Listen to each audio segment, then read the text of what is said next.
ఎన్ని దౌర్జన్యకరమైనటువంటి పరిస్థితులున్నా ఎన్ని ఇబ్బందికరమైన పరిస్థితులున్నా బహుశా తెలుగుదేశం పార్టీ నాయకులు అనుకుంటున్నారేమో మేము ఈ అరాచకాలు భరించలేక ఈ ఎలక్షన్ వదిలిపెట్టేస్తాము, ఈ ఎలక్షన్ ఏదో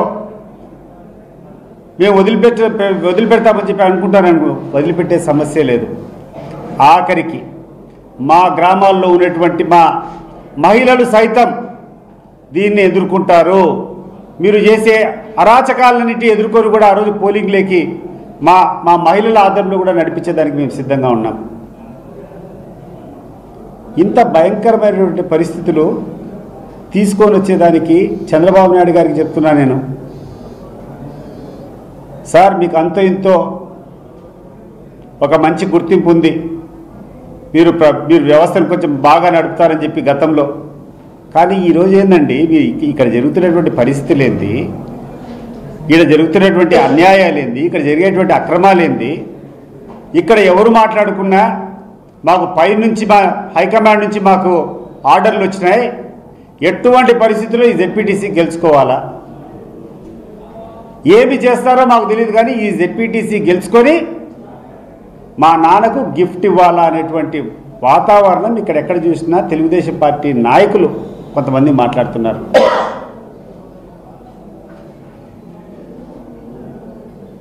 లోకేష్ అడుగుతున్నా, కొంతమంది నాతో అంటారు, నువ్వు లోకేష్ను చాలా ఘాటుగా మాట్లాడినావు, ఎటువంటి పరిస్థితుల్లో ప్రతీకారం తీర్చుకోవాలా అని చెప్పి నీ మీద దాడి చేసేదానికి కొంతమంది ప్రయత్నం చేస్తామంటారు. లోకేష్ చెప్తాను, నేను ఏ రోజు ఒక వ్యక్తిని అన్యాయంగా దూషించినటువంటి పద్ధతి నాకు లేదు. కానీ ఒకటి గుర్తుపెట్టుకో, నువ్వు ఎక్కడైనా దురుసుగా, నువ్వు ఎక్కడైనా మా నాయకుని మాట్లాడినప్పుడు నేను మాట్లాడకుండా వదిలిపెట్టే సమస్య లేదు. ఇప్పుడు కాదు, భవిష్యత్తులో కూడా మీరు హుందాగా మాట్లాడి మేము హుందాగా మాట్లాడతాం, మీరు హుందాగా సమస్యలపైనే మాట్లాడి మేము సమస్యల మీదనే మాట్లాడతాం. దానికి తప్పి మీరు అనుచితమైన వ్యాఖ్యలు చేస్తే అనుచితంగానే ఉంటాయి మా దగ్గర నుంచి వచ్చినటువంటి రిప్లై. దాని గురించి కాంప్రమైజ్ కాము. మీరు మీ భాష మార్చుకోండి, మేము మా భాష మార్చుకుంటాం. మీరు సరైనటువంటి భాష మాట్లాడకుండా మేము మాట్లాడితే మా మీద కక్ష సాధింపు చేస్తామంటే చేసుకో. ఎవ్వడు ఇక్కడ భయపడేటువంటి పరిస్థితులు లేరు. ఈరోజు మాకు ఈ ప్రజాస్వామ్యం మీద గౌరవం ఉంది, ఈ ప్రజాస్వామ్య వ్యవస్థల మీద గౌరవం ఉంది.